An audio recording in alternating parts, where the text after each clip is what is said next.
Namaste, everyone. Welcome to Sustainable Narratives 2022, supported by the Earth Charitable Foundation. This panel discussion, fireside conversation, is titled Is Indian History Truly Indian?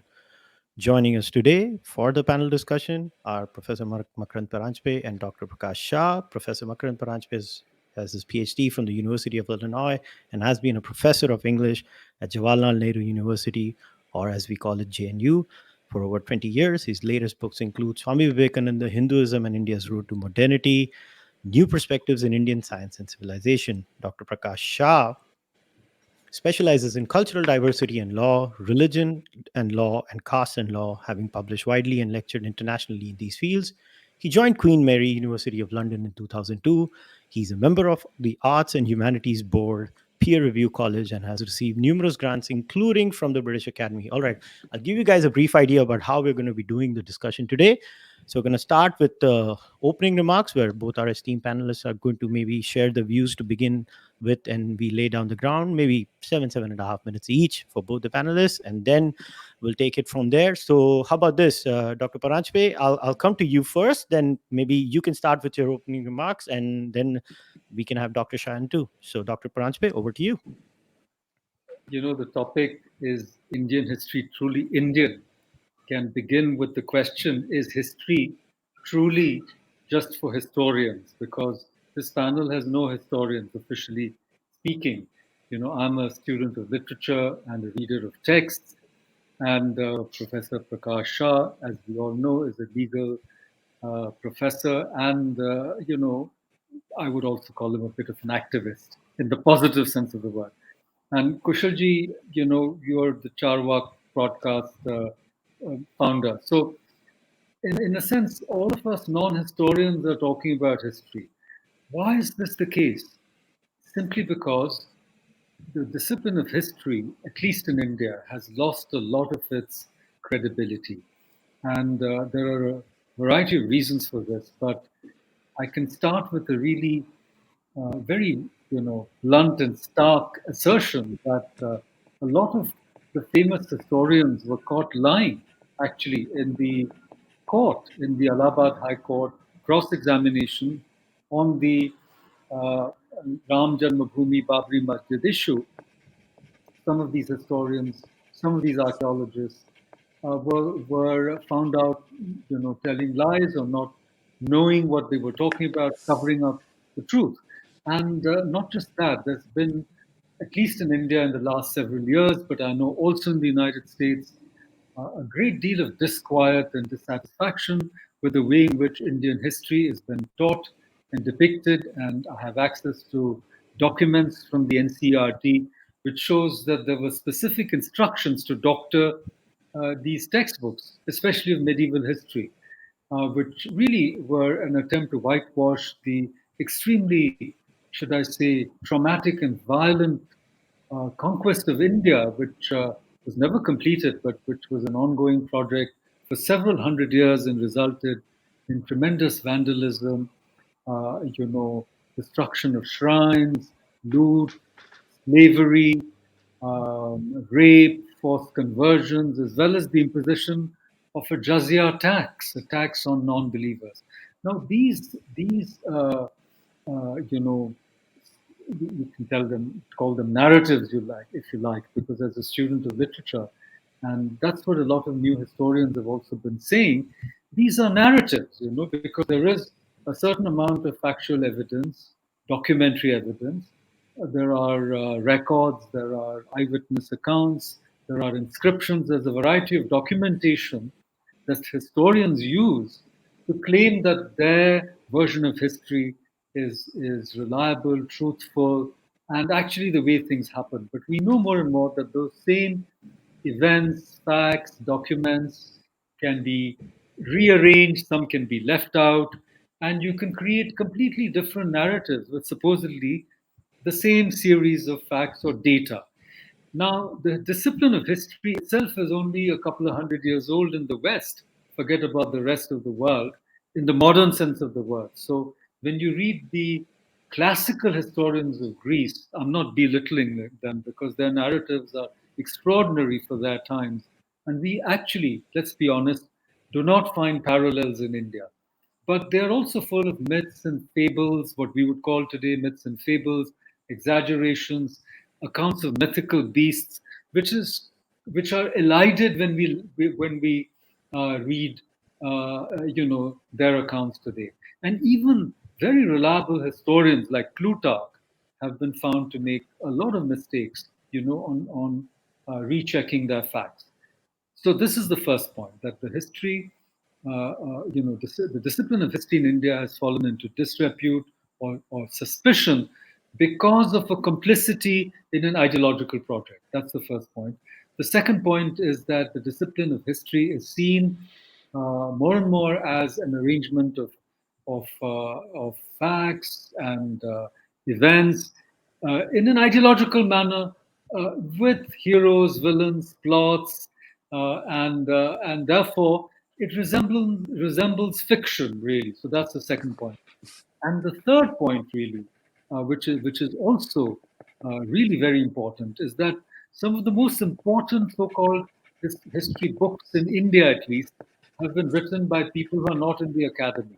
I'll name two from the opposite side, so to speak, of the ideological spectrum: Ramchandra Guha, whose PhD is actually in sociology from Indian Institute of Management, Ahmedabad, and Vikram Sampath, who is of course a historian, but he started off by writing about music.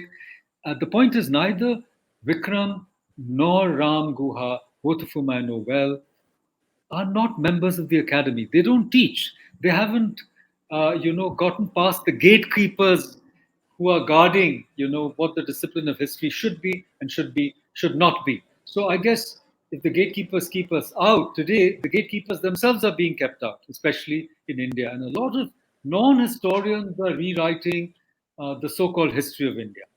Now I come to the main point of our conversation: is Indian history truly Indian? And the answer is both yes and no. In one sense, it is too truly Indian because Indian historians have produced no other history except the history of India. And even that today is really in doubt. There are aspersions cast on their motives. In other words, Indians have not written a credible history of Americas or Europe or China. I'm talking about in modern times, okay? And in ancient times, we were notoriously ahistorical, supposedly. There are no dates that can be verified easily in traditional India. Raj Tarangini is one of the few books which passes muster if you consider it, a book of, an account of actual kings and dynasties. But the most important figures in the Indian past cannot be dated. And if we are able to date figures like Buddha, it's because of the invasion of Alexander and the other things that happened, which is apparently one of the earliest reliable dates in Indian history. There are multiple chronologies, multiple calendars, multiple chroniclers. So this is a much bigger issue. It's a philosophical issue. And yet, temples have accurate inscriptions. Okay, so we can come to that later in the Q&A. So, on the one hand, it is too Indian, too self-centered, too narcissistic in the modern way, in the modern context, in the last couple of hundred years. And prior to that, completely self-centered in the sense that there are no reliable accounts and no counter narratives. Muslim historians left accounts of invasions, but Hindu historians wrote bardic stories exalting heroes like Prithviraj Raso, on which there's a film now being made, or Padmavat, written almost 500 years after the fall of Chittor. So we don't know what really happened. There are legends, and on the other hand, it's not quite Indian enough because the main tropes of Indian history are still those set by someone like James Mill, the father of John Stuart Mill, but for India, far more important because his, multi-volume history of British India, divides our time into the ancient, medieval, modern. It tells you the story of invasions, how India was always ruled from by invaders from outside. It completely, as it were, mocks, derides, and makes fun of Quranic and other forms of retrieving our past and memory. In other words, Indians had cultural memory. They had family stories. There was an amazing book called Ardha Kathanak.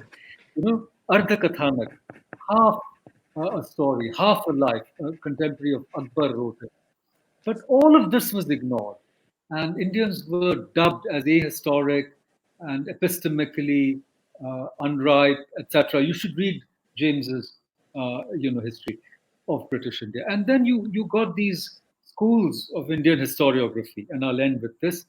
There was the colonial or the imperial school, and then there was the nationalist school, inaugurated by somebody as distinguished as V.D. Savarkar, who wrote the Indian War of Independence, first Indian War of Independence. And that carried on for a while. But paradoxically, after independence, the nationalist historians, were completely sidelined. And there are many books which tell you how that happened. But the Marxists took over, and then that led to the subaltern school and other kinds of break India type of school narratives. And, you finally now there's a kind of neo Hindutva school of history, which is not yet fully established. Thank you for those wonderful opening remarks, Dr. Paranjpe. So now I would like to come over and request Dr. Shah to make his opening remarks. So, Dr. Shah, over to you. Thank you. Pleasure to be with both of you.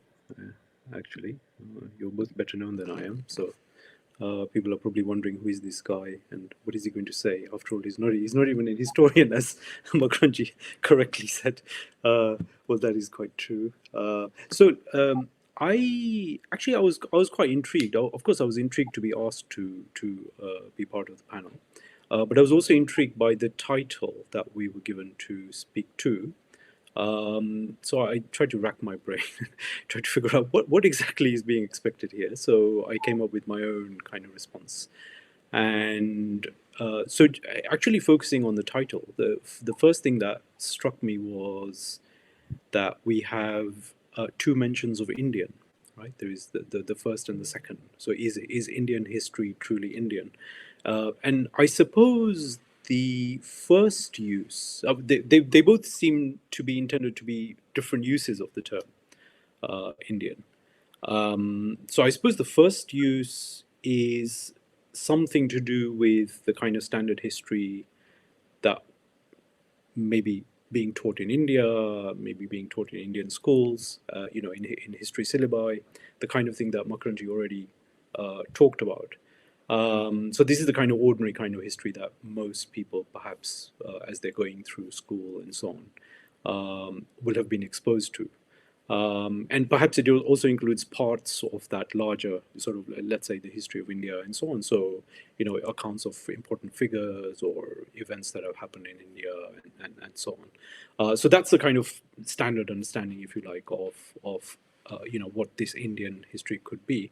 But then the second use of Indian provokes further thinking, because I think that's meant to point to some kind of instability or contestation about the conception of what could possibly be meant by Indian, and so that makes it more interesting.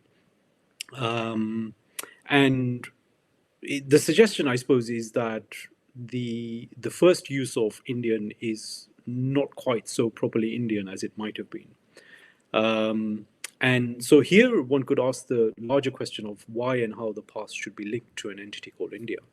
And of course, I'm not saying that it should not be, because at least intuitively, something is telling us that it might be, and that there might be something wrong about the currently dominant ways of doing so, right? And Makranji's already mentioned some of those kind of feelings that people will immediately be able to come up with, to identify yes, there's something wrong with what this Indian history has been all about.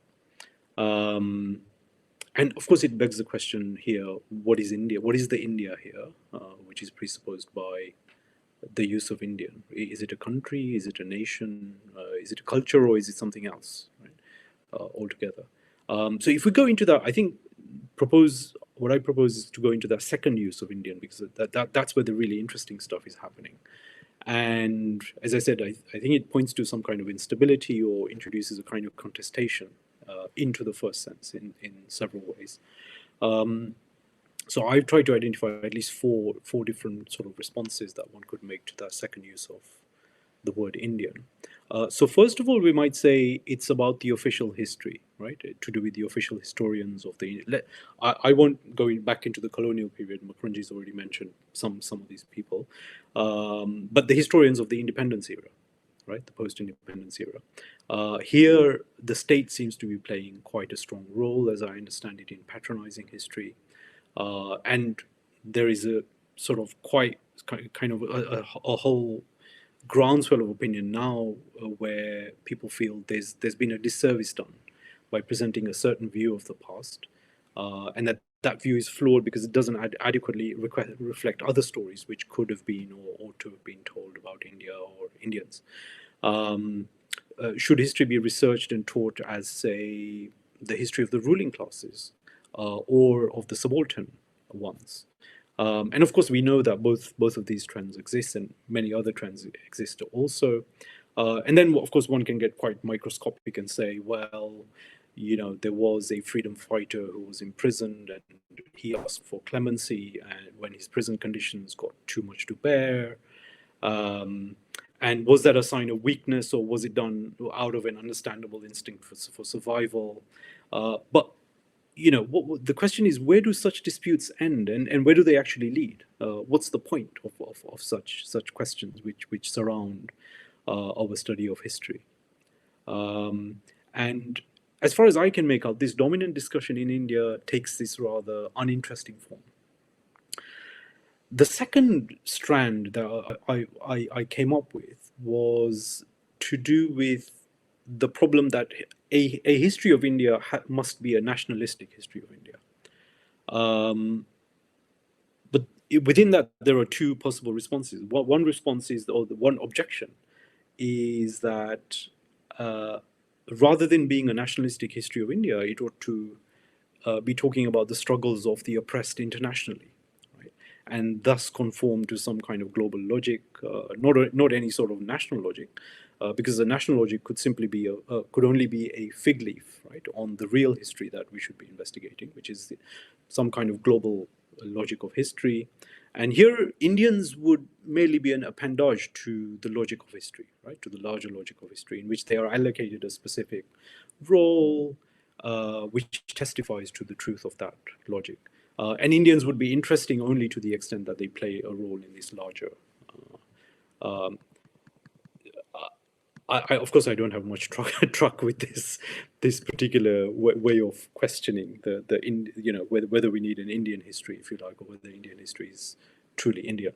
An alternative objection, which also takes the form of a critique to the nationalistic idea of history, is that it's antithetical to an Indian ethos, right? So it's not truly Indian because it's antithetical. It sort of opposes or stands in contrast to what an Indian ethos would demand.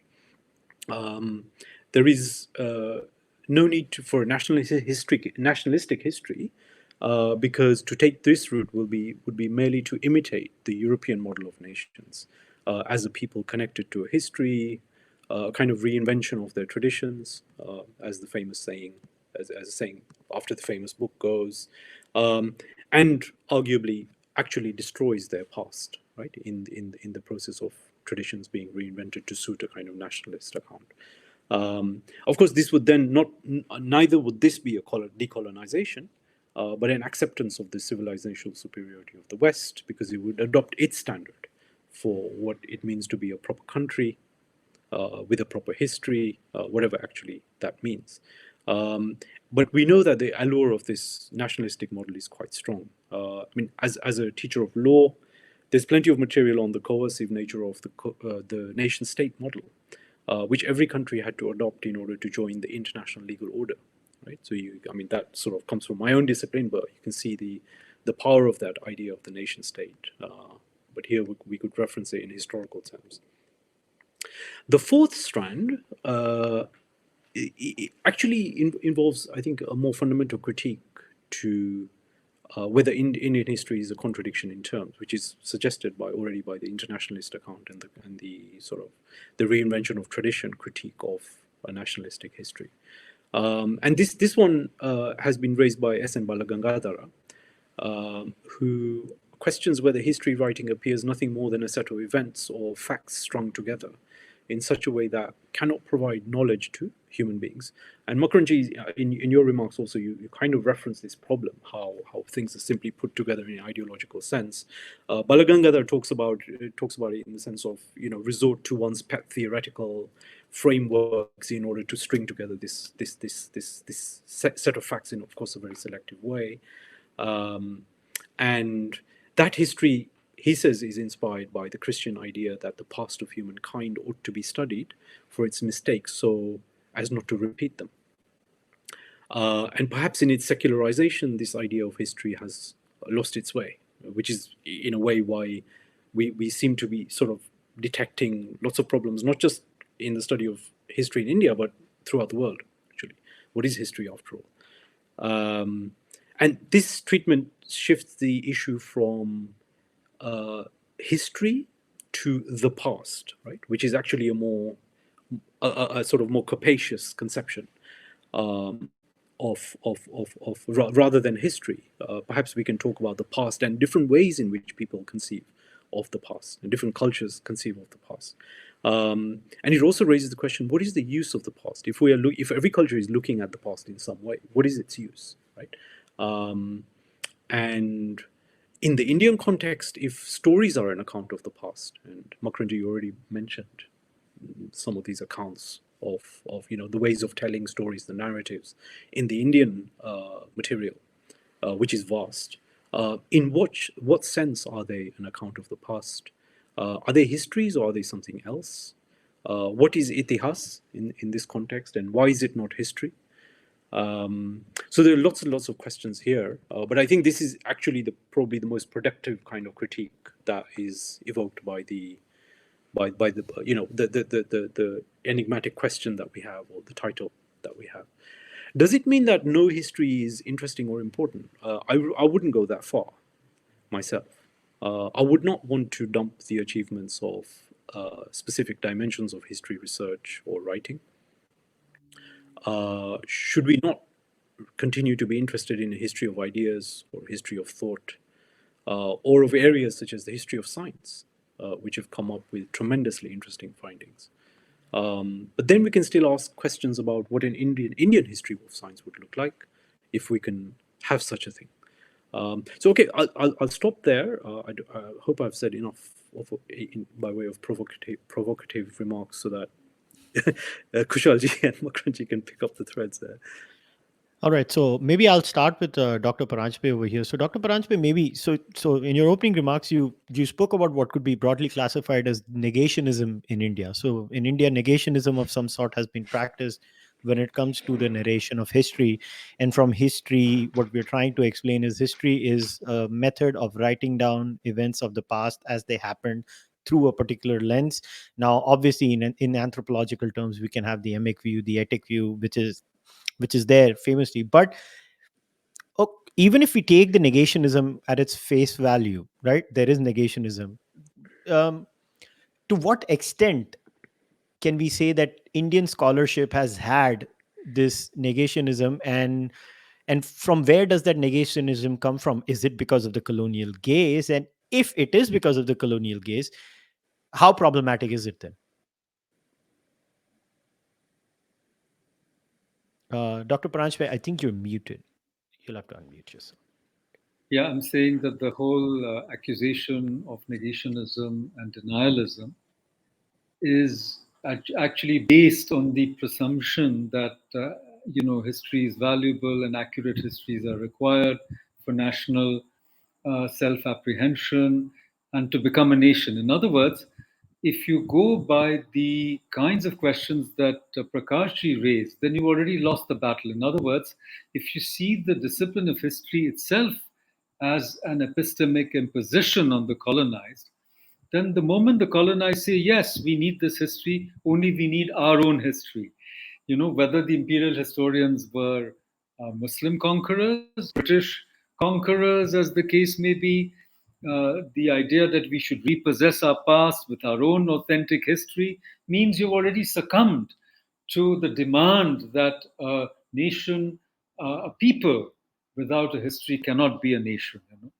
And I must say that this kind of battle was fought and lost in the 19th century. We have to read Bunkin, where he comes to this realization, almost a tragic realization for him, that if India has to survive into the modern age, it must start writing history. So, Bengal in the 19th century presents a very interesting, case of how a people enter history in the modern sense of the word, enter, a universal chronology, and also get interpolated into, if you want to use Marx terminology, capitalism, into a relentless and unstoppable expansion of a kind of globalization which makes it impossible to remain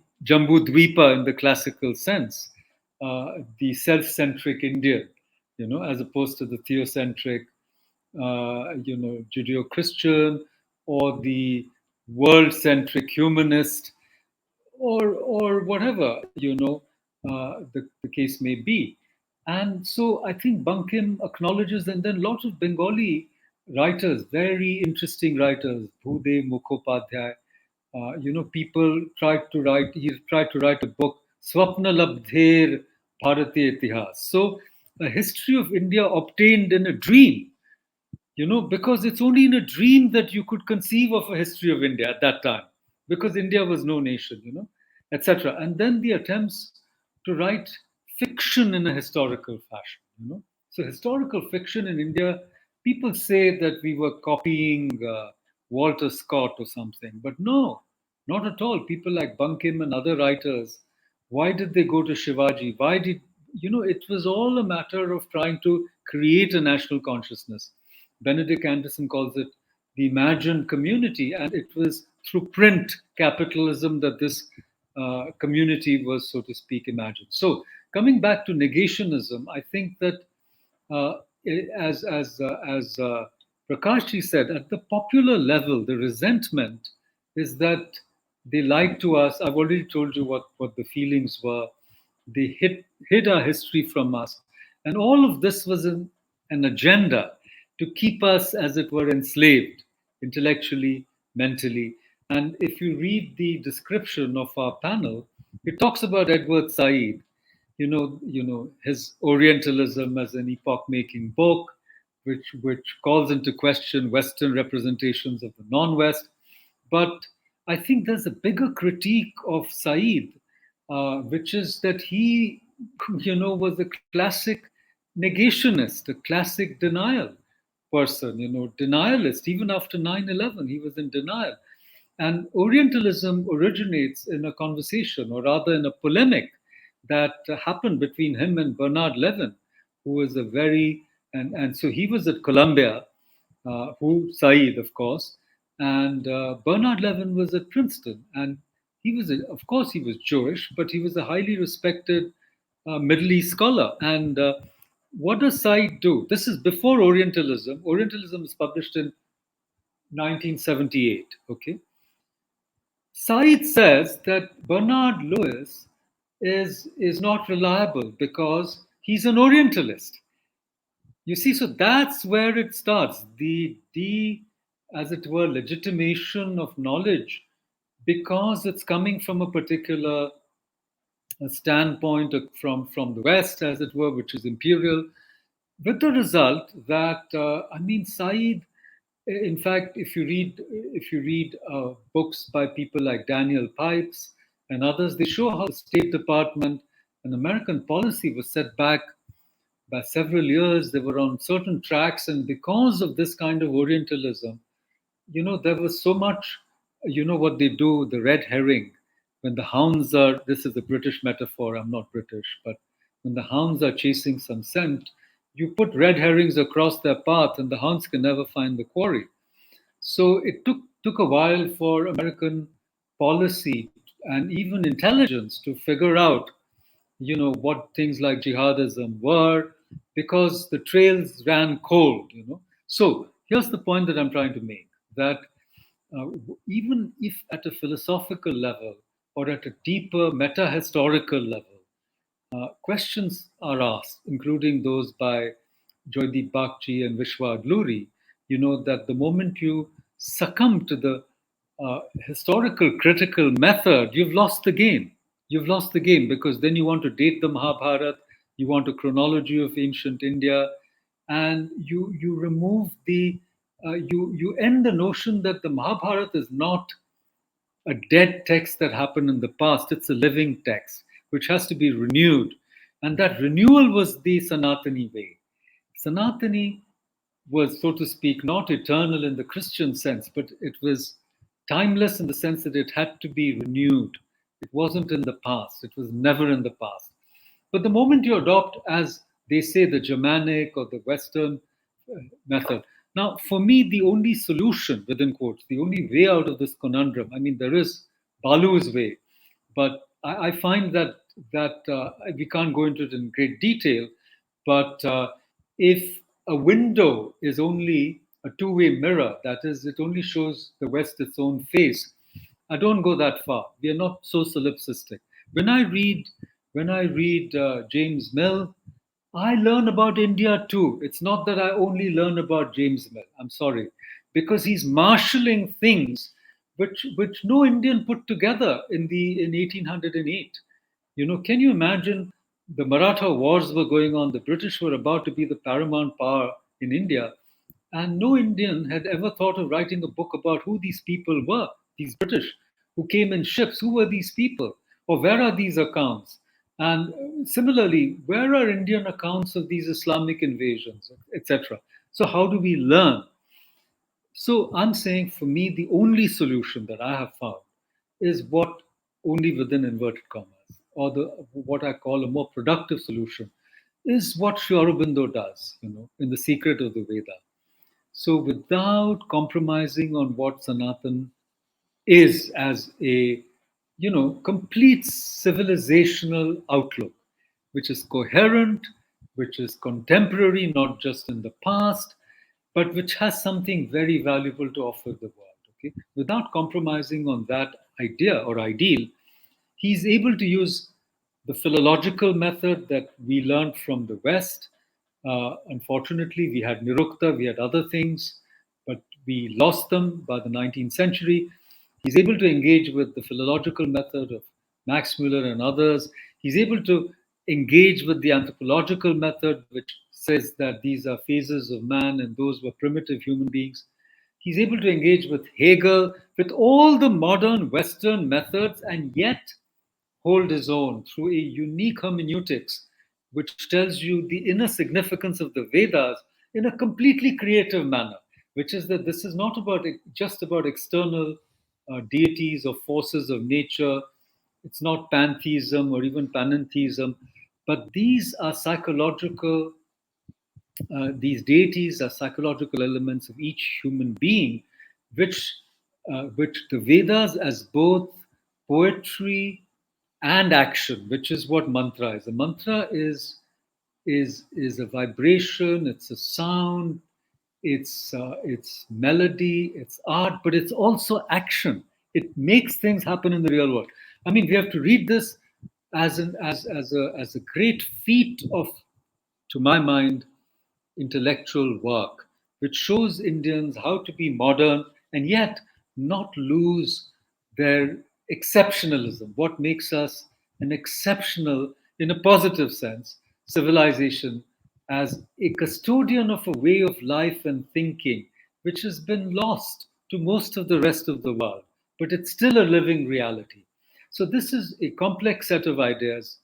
But to sum up, what I'm trying to say is history and historiography and questions over how the past is to be structured, organized, retrieved, and used as well as the past is not a past at all, but as a living present. History is somehow at the heart of all these questions and debates in India, starting at a very simple level of rewriting textbooks, but going into the deepest and most profound, I think, discussions or examinations of what it means to be Indian. And that's why I think the topic is salient. And the second sense in which that word Indian occurs in the topic, as Prakash Bhai said, is something that requires much deeper thought and meditation, which is not happening at the level of social media and the noise, that is crowding out in India some serious inquiry into such topics. Interesting. So, Dr. Shah, I wanted to talk to you about this. So, the sense that I get from your opening remarks is that words matter, right? That's what we're trying to say. Words matter. What words come out of our mouth. They, to use the theoretical framework over here, this is the Foucauldian framework of discourses, right? So Foucault says that discourses are through a power matrix, and I think a lot of what Dr. Bal Gangadhar also says is very Derridian and Foucauldian in that sense. So even if I took that on face value, that words do matter, and when we talk about history and what is the legitimate narration of what happened, as you rightly said, there is itihas and then there is history. But then what is the extent to which that we doubt what has been written by an outsider? So I'll give you the counter view to this. Let's assume there is a lens with which the colonizer had written, but then there is a lens with which the native person has also written it. uh, so if it is just a clash of lenses, can there be anything like an objective narration of events? So for me, history is the narration of how things happened at a certain point of time. That's about it. It ends there. That's all it is. Now, if that itself is illegitimate, then why don't we go into the nihilistic problem of then all lenses are equally illegitimate then?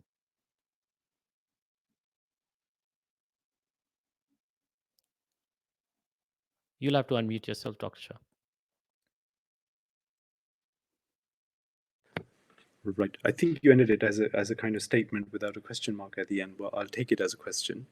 Um, Although I probably lost the gist of the question.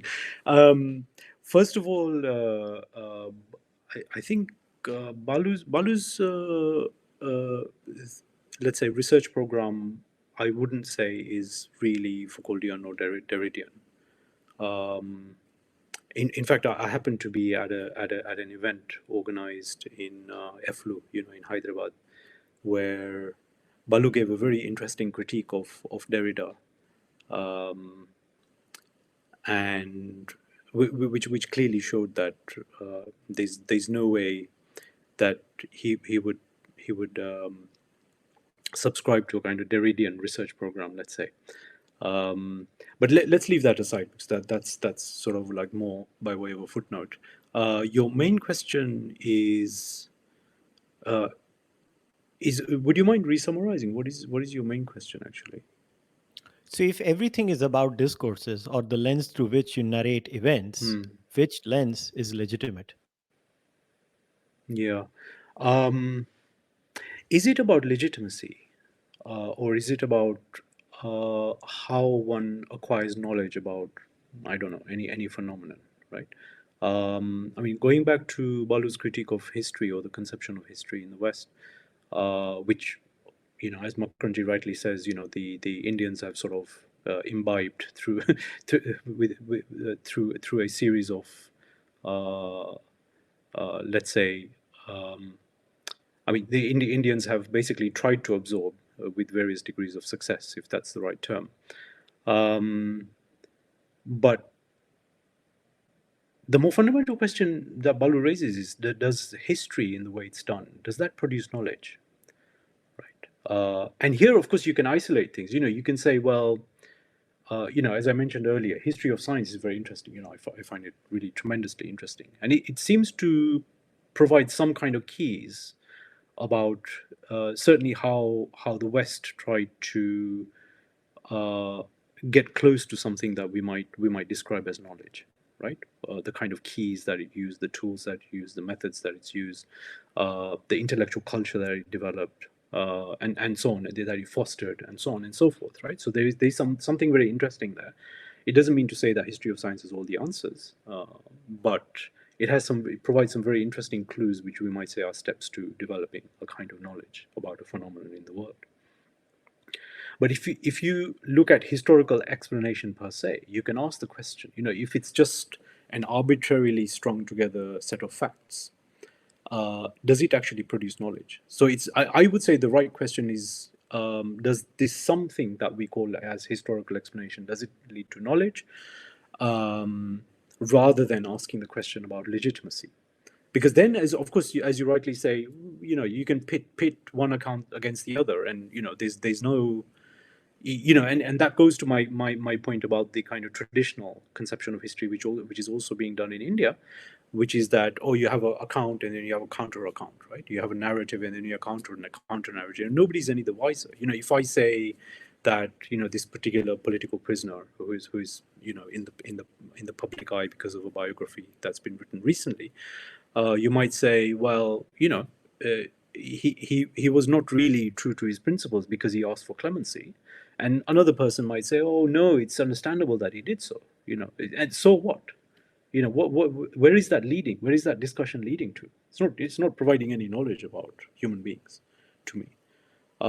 So this is the kind of touchstone through which, or with which, you have to perhaps, or we have to try to think through what is the issue, what is at issue here, right?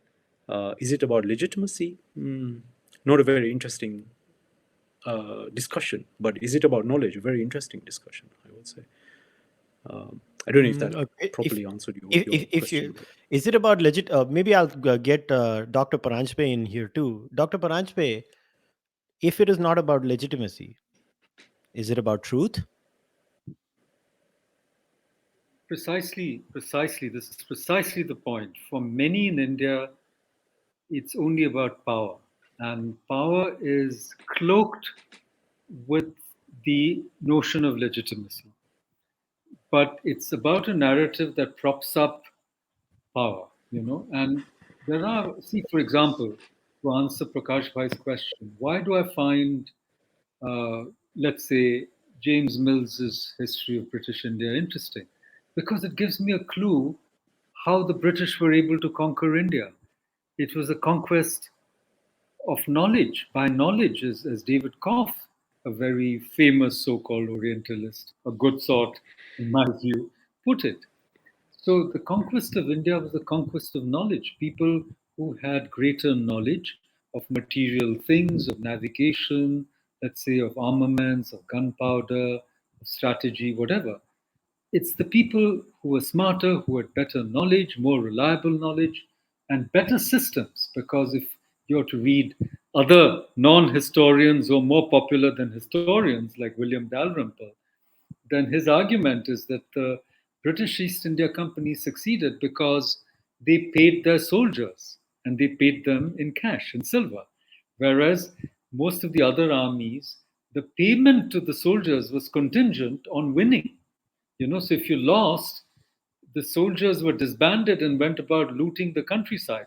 So he says that it's people like Jagat Seth, which was this big lending house in Calcutta, which made the British East India Company win. So, to come back to your question, what is it that histories should give you?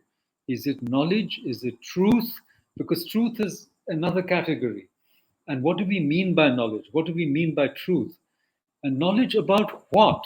Usually, when we look at history, I feel, and why the West made history so important, it was practical knowledge. And for Marx and Marxists, it became far more important because it became a religion. Because history was actually about class struggle and the unfolding of this grand narrative of universal socialism ending in communism. So for them, history was the substitute for religion almost. And social sciences were sciences in the sense that you could predict society and human mores could be predicted as science predicted, using its knowledge of natural laws, it could make things like machines. So I'm just saying, so history acquires this dimension depending on what use its knowledge is, okay? But for us in India, I can tell you the biggest project of Indian history was nation building. Because as I go back to Bunkin, and what he says in effect is people without a history are not fit to rule themselves. They're not fit for self government because there'll be a people without an identity, there'll be a people without nationalism, without that glue that binds them. And therefore, for him, both writing, everything had to be written because the oral, and this is again James Mill, he dismisses everything that is oral. He says if it's not written, it's not valid. You see, so what I'm saying is I'm going to dial back to what I said earlier that the conundrum that we face in India is we can't forget the colonial interregnum. Even, even if you don't extend it back to the Mughals or the earlier Muslim conquest of India, which I think we should, even if you just leave it to the British, okay, even that's so partial because there were so many European powers in India. And before the British, there were the Portuguese, a couple of centuries before them, in fact. So we can't forget that interregnum, number one.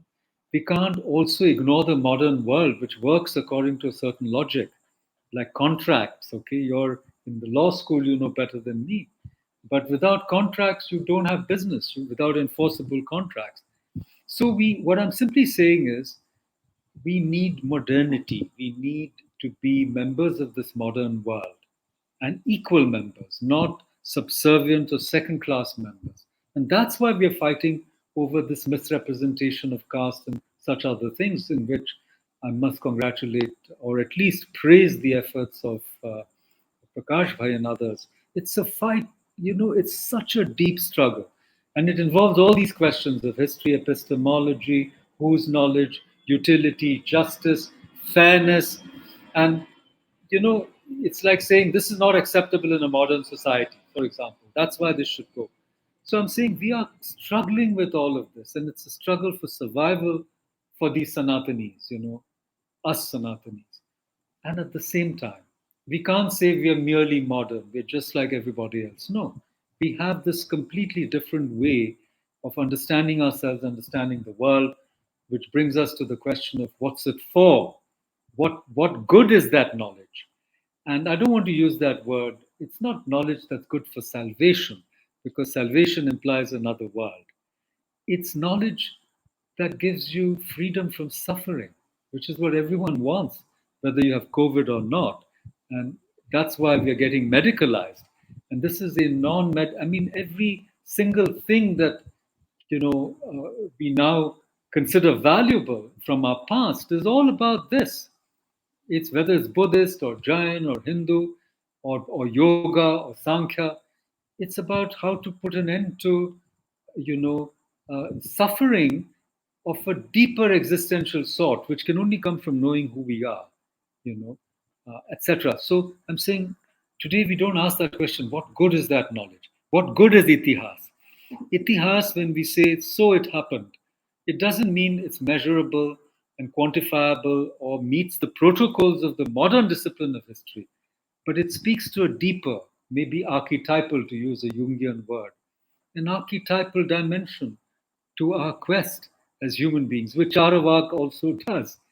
It speaks to a deeper urge, and also eventually leads us to a more ethical life, a more responsible life, where we regard the other not as another at all, but as ourselves, as we have a different way of relating to one another. So its uses are many.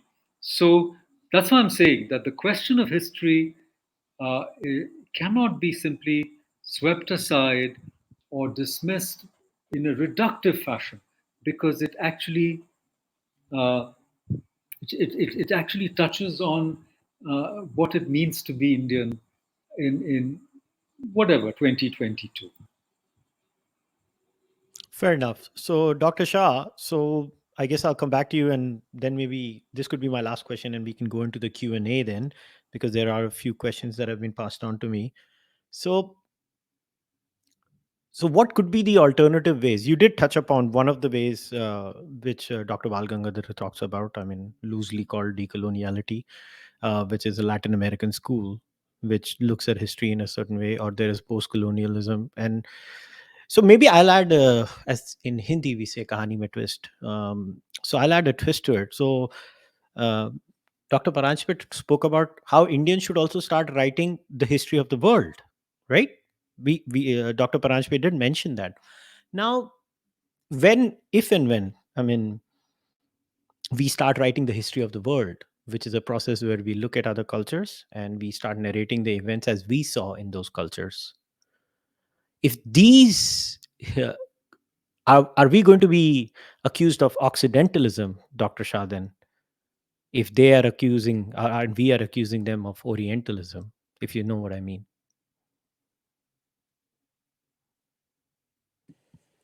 Yes, well, yeah, this Occidentalism thing has probably been leveled at all of us at some point when we start describing the West to Westerners. But we have our sort of, let's say, amateur takes on the West. But I suppose one of the big tasks that remains ahead for Indians to do, and I think this is not just about history; it's actually to do with social sciences in general, is to produce social science accounts about India and other parts of the world, other cultures, from within the background of your own culture, right?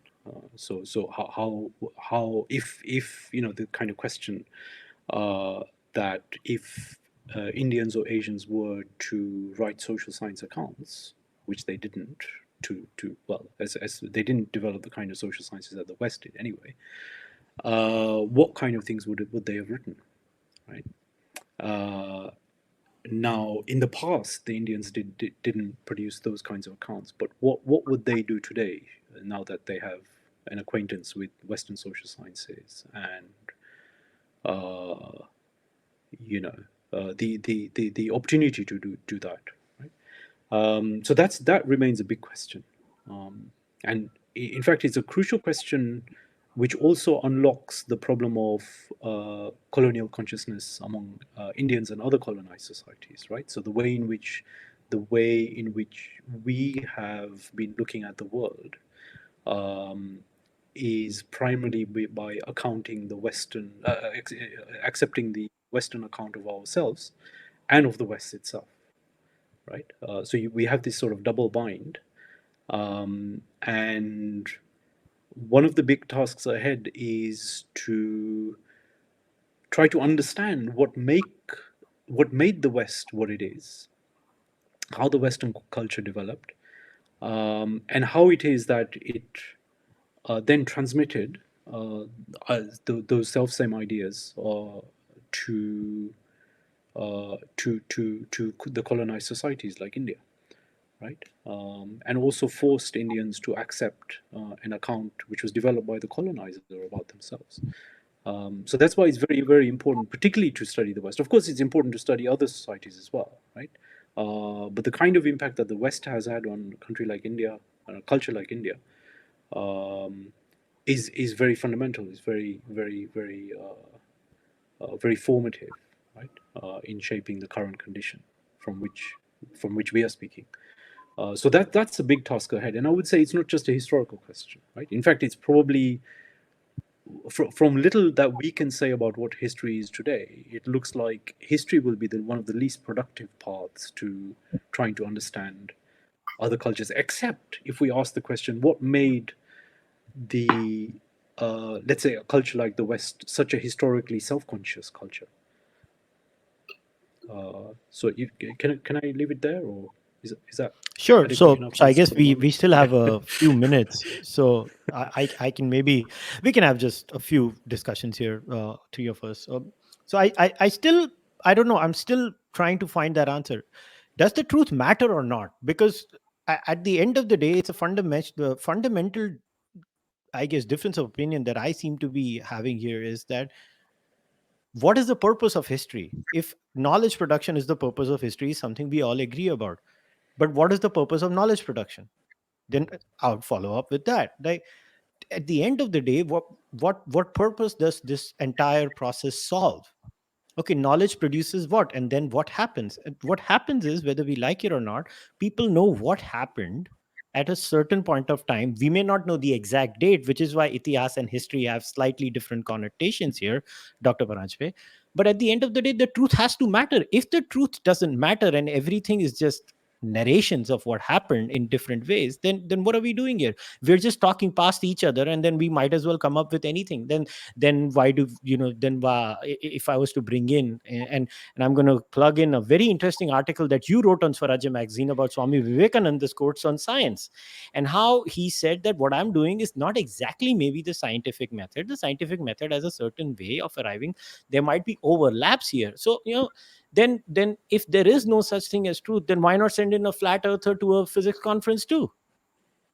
No, no. See, if I might intervene here, let's backtrack to what you said. That why did, for example, the West develop, such, such a deeply, whatever, historically conscious culture? And I think personally that it's not just history; it's cartography. Again, look at James Mill. Unfortunately, we never read these books. Even in Indian history, classes and courses. We are not reading these books. These books need to be read. We have to read Al-Baruni. See, because history, not as just an arrangement of events or facts, but history as historiography, the underlying, or meta history, the underlying, presumptions, the underlying suppositions, the underlying assumptions are exactly the kinds of questions you're asking, Kushalji. So when Al-Baruni comes to India, on the one hand, he really wants to learn about mathematics, which he believes, in astronomy, which he believes Indians are more advanced than the Arabs in. But he's also telling you that Indians don't know enough about gunpowder or about arms, about a number of other things, and they're very arrogant. So, in other words, he has come to learn specific things. He wants to update his knowledge. At the same time, we're getting an account of what India was just 40, 50 years before Muhammad Ghori defeats Prithviraj Chauhan. So Al-Baruni comes to India when Muhammad Ghazni is already invading India. And he mentions that. He says these Hindus, they can't stand up to this guy. He's pulverizing them. He's breaking their temples. It's in Al-Baruni. Please read. But we don't read. So here's the thing. I think that when James Mill wrote The History of British India, he wrote a manual which would serve the ruling classes as both a guidebook and as a legitimating device to prove that they had earned the right to rule this country and that they could impose their knowledge, they could impose English. So it was very useful, and that's why I said cartography. Did you know that, Indians did not have the kind of maps that the British had? Not that their maps were the best, but you look around, there are historians of maps in India, and that shows there's a gap, there's a knowledge gap. So we need all kinds of knowledge. Okay, we were a knowledge society. By we, I mean India was. And even today, there are thousands, millions of manuscripts we haven't translated from Sanskrit. So what's in those manuscripts? Okay, maybe many are just copies, but just imagine these were people who did this thing. Who, I mean, they said this is moksha, but still they copied Rama and Mahabharata. They had logic, they had astronomy, they had metallurgy, they had shushrut, that is, they did surgery, they did medicine. So what I'm saying is that, again, I go back to Sri Aurobindo. It's an integrated view of the world. You have to flourish in all aspects of life, okay? You can't have a society either navel gazing or just thinking about moksha. No. A society can afford to think about moksha or freedom or human flourishing only when its borders are safe, where there's some kind of rule of law, when there's leisure for which you need surpluses, for which you need good economics. So, and the final thing I want to say on this topic is that I don't think East West, this kind of dichotomy serves our purpose anymore, really. And I'm not saying we must substitute it by something global that you bring in China, bring in, which is also good. But actually, there is universal consciousness.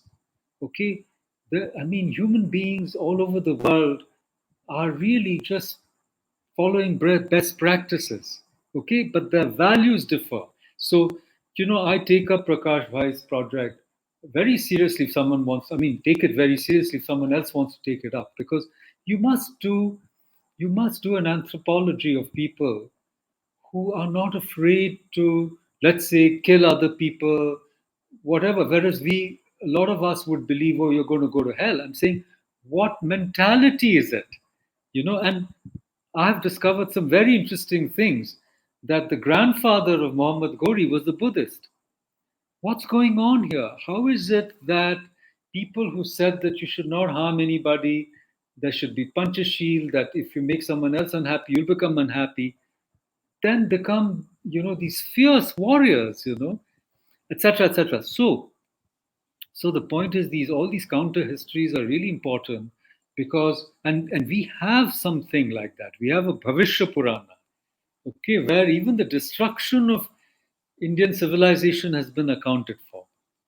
It's a fantastic, so I'm saying that a robust society can be self-critical, can look at others, but eventually, as I'm saying, I'm a Sanatani. I don't think there are any others. And something works, you want it for yourself. Okay.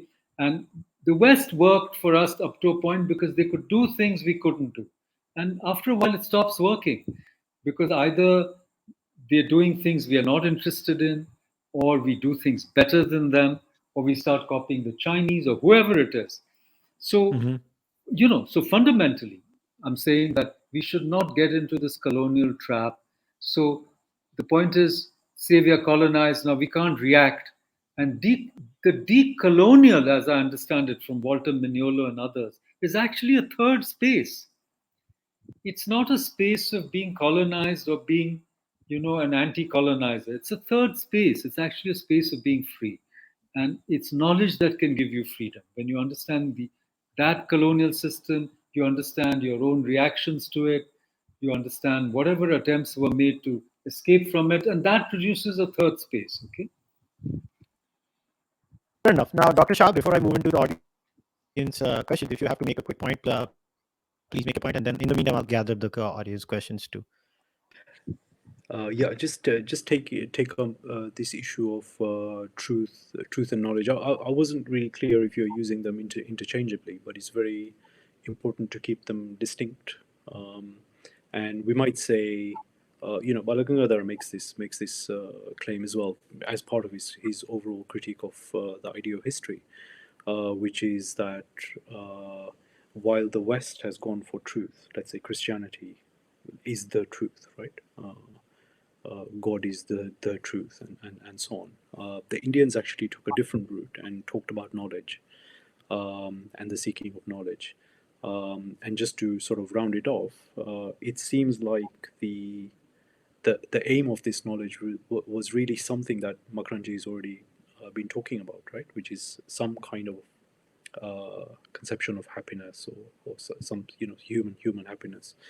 So this is the direction in which a lot of the Indian, let's say, knowledge systems, for want of a better word, seem to have been heading. But the Western ones haven't. I don't think they've even asked the happiness question. Of course, today they ask this kind of question as a kind of derivative of their experiences of other parts of the world, and having realized that, oh, other societies have been thinking about happiness, but we haven't. So they've got happiness indexes and all that sort of thing. But the Indians have been asking that question consistently for a very long time, and developing, let's say, their own ideas of sciences and knowledge systems in that regard. So those are very important distinctions to keep in mind.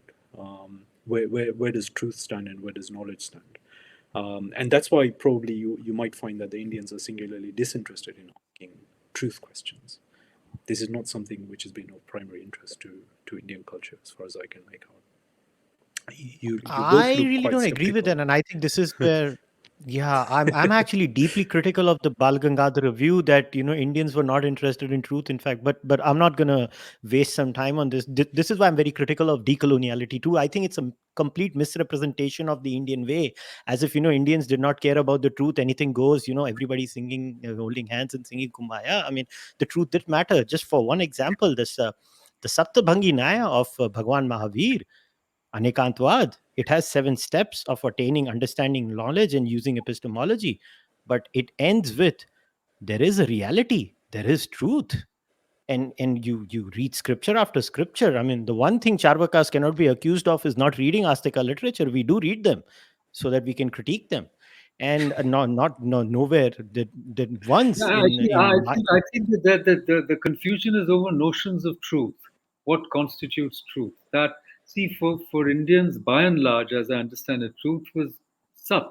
Sat was existence. It's derived, from the way things are. Whereas I think that if I understood Prakash Bhai correctly, or even if I've understood Balu and his, this heathen in his blindness, it's really this the authorization that comes from this idea of God, and then if you don't have that, then you are subpar. This is the problem with that kind of view. And if you substitute God with something else like secularism or whatever it is, it still does the same to people who don't subscribe to that. You become subpar. You become not a fully fledged human being who can be the citizen of this modern world. Anyhow, but I think we should, yeah, allow the Yeah, we audience. leave it for some other. I guess we can continue that on the Charbak podcast. I'm just kidding. So I'll start with the audience questions now. And okay, once again, Dr. Shah, I can maybe start with you with this question. How much can a lack of records of Indian history be attributed to iconoclasm? And the definition of iconoclasm has been clearly given by the person who has asked this question: the action of attacking or assertively rejecting cherished beliefs and institutions or established values and practices.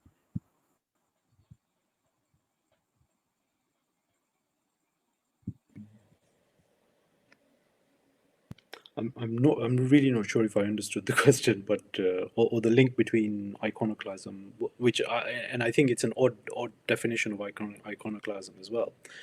Uh, but the link between iconoclasm and the presence or absence of historical records or otherwise. No, So I guess he that's a bit. means that you can just burn everything. If you burn things, no records are left. If you vandalize, destroy, and burn, let's say there's a library, that's a bunch of records. Someone comes and they just burn it down. And so, what you have no documents. How do you make sense of your past when it's just a heap of rubble? There's a very interesting there's very interesting work by a professor at this FLU in Hyderabad, the English and Foreign Languages University, who is now retired, Venkat Rao. Venkat Rao, Venkat He Rao. makes a very he makes a very interesting distinction between forms of preservation of knowledge, right, or at least information. Let's not go to the knowledge issue. Information. So he says that if you look at the Western mode of preservation of information, there is a kind of resort to lithic written forms of storage and retrieval. Whereas in the Indian context, there are bodily archives, right? So here, this is where a culture in which performative learning takes precedence, Embodied. and so exactly. So there isn't necessarily the same. Although this is the really interesting thing about India is that there's so much writing, right? As Makranji said, there's writing to the extent that people haven't even bothered to, they haven't had the resources to excavate the level of writing, the number of texts that are around there, right? So the contradiction in the funny contradiction, which also needs some investigation, is that on the one hand you have this incredible reliance on writing, but you don't have a dependence on it in the same way that the West has, right? Because of the activation of the bodily archive. Um, and of course that's preserved, right? The Indian culture continues to preserve that. It's in the process of dying slowly, unfortunately, as the other modes of archival and retrieval, archiving and retrieval begin to take hold. But it's still there, and that's something that really needs to be studied much more deeply, even if we're interested in questions of history and the past. Is how do you access that? I just want to add a footnote to respond to that question, which I think is a fascinating question. In the end, I believe that, call it iconoclasm or vandalism, or the purposive and purposeful destruction of an entire civilization because of whatever reason, theologically sanctioned or not, it does damage your capacity to understand yourself. So, my idea is that embodied knowledge cannot survive, cannot thrive in the long run without that other kind of archival knowledge as well, because it's in dialogue. For example, if you take Bharatanatyam as a form, once you destroy a temple, where is the dancer going to perform? You've destroyed that entire ecosystem, and therefore that embodied knowledge will also go. Now, the kind of work that my friend Venkat Rao has done, which is remarkable, is he's looked at all these subaltern communities which rely less and less on those external things, but all classical things need that, whether it's patronage, even these very subaltern communities, you know, of itinerant performers also needed patronage. And once you cut those networks, all those embodied forms, for example, people, acrobat communities.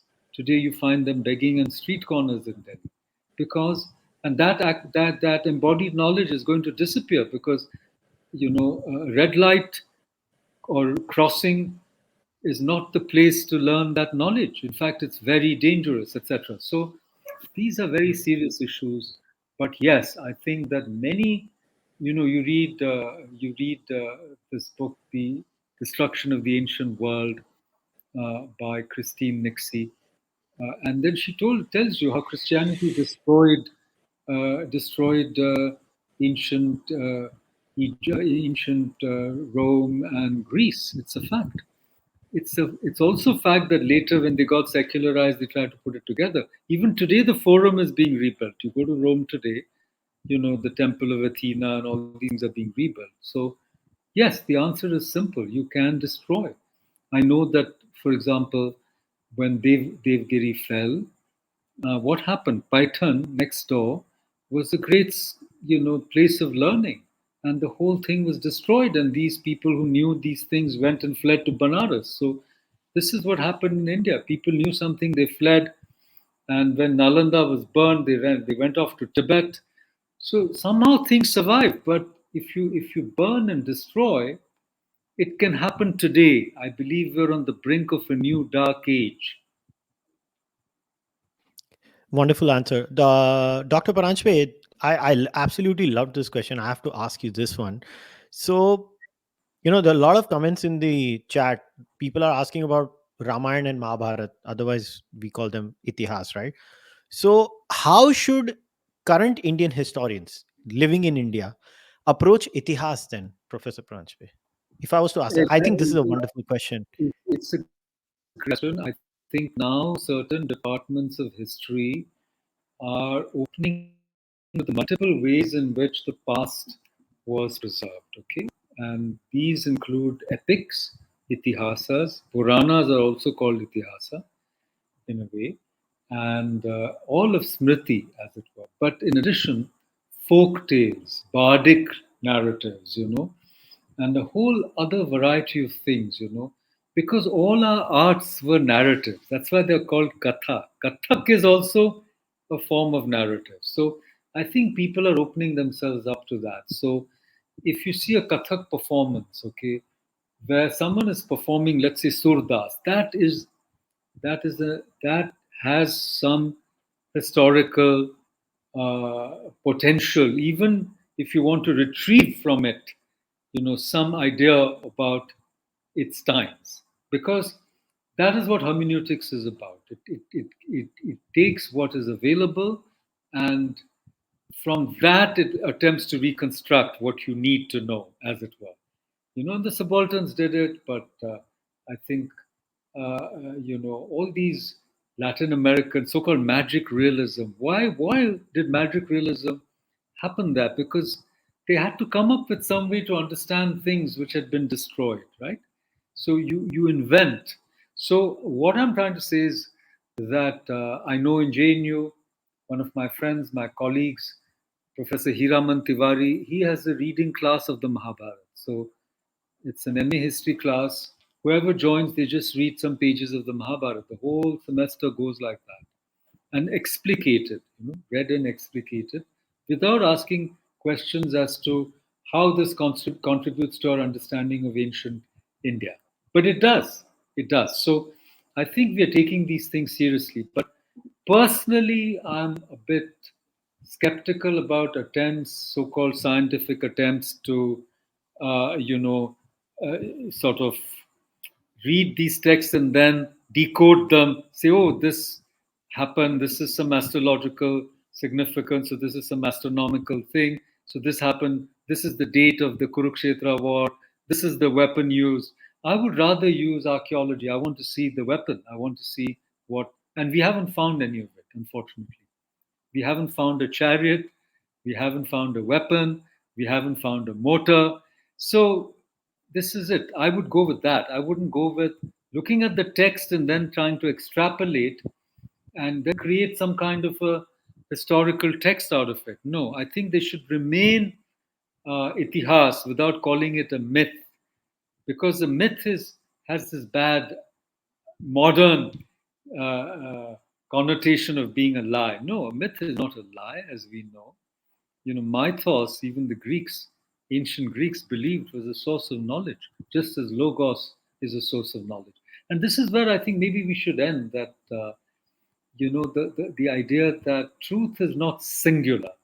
There is a historical truth in the modern sense, there is a poetic truth, there is a mythological truth, there's an archetypal truth. I'm using truth again, Kushalji, because you provoked me.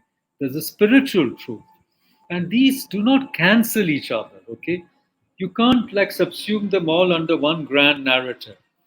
There's an ethical truth which dharma is trying to, come up with, and yet everything that the Mahabharata says points to the fact that dharma is context specific. It's not context free. Fair I enough. think we Dr. should all Shah, go. you wanted to, yeah, I you want wanted to to go make a to it. comment before. 11:30 p.m. and I'll listen to Prakash Bhai, but we should wind up because I have a Yeah. meeting in the morning. Yeah, early morning. There's an important meeting I have to go to. Yeah, yeah. Yeah, just to keep it very brief, I mean, if we are looking at the stories like Mahabharata, Ramayana, and so on, we probably ought not to be looking at them as betraying some kind of historical account of the past. In the sense that, here are a set of facts that actually happened in India, and this is the city which is mentioned in Mahabharata, therefore it must be the city, and so on and so forth. This is the bridge. The sort of like the attempt to ground itihasa in some kind of actual string of events that actually may have happened sometime in the Indian past is not the relevant way of looking at these stories, right? And I think, as Makaranji was suggesting earlier, this is also about trying to figure out the role that they play in the Indian culture as stories, and as stories, as Balu has suggested, stories are actually playing the role of units of learning. And one of the fundamental role of the stories as units of learning is to link, if you like, or to underpin this instruction of Adhyatma. So that's a very important, I think, use of the stories within the Indian context, which Western culture has. I don't know if they ever use stories in that way, but they certainly don't. And that's another reason why it's important to distinguish history from a more generalized sense of the past and the way in which Indians have come to understand and use the past. Fair enough. So, Dr. Paranjpe, I guess it's time to wrap it up. So, I'll request both of you and Dr. Paranjpe, you first. Maybe we can have some quick closing remarks from you first, and then Dr. Shah, and then we can wrap it up.